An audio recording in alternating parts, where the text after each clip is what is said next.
What is superheat and subcooling?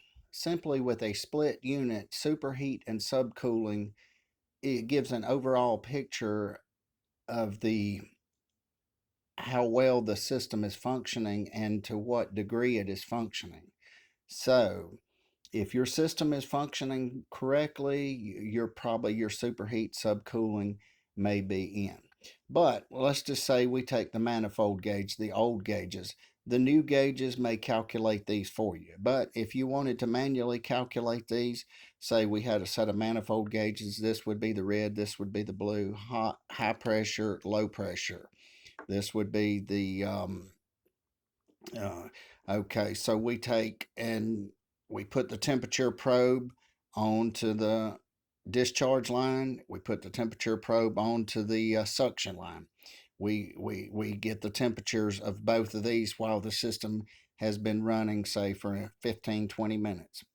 Then we take and with the pressures, we pull the gauge in PSI up here and then reference it across according to what refrigerant being used. So we take the temperature that would be in the line, we take what the gauge says, gauge minus line equals subcooling. That's for a TXV.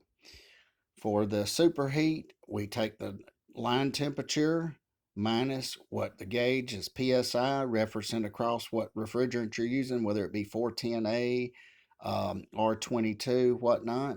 We take line minus gauge, that equals superheat.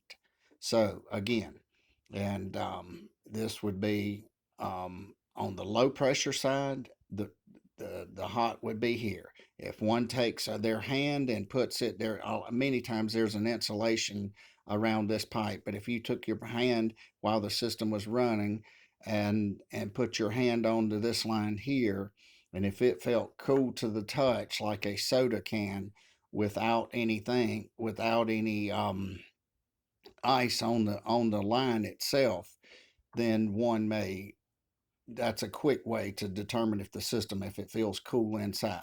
But this is the scientific method. Again, this is the high pressure side, low pressure side. Gauge minus line temperature equals subcooling. Line temperature minus gauge equals superheat.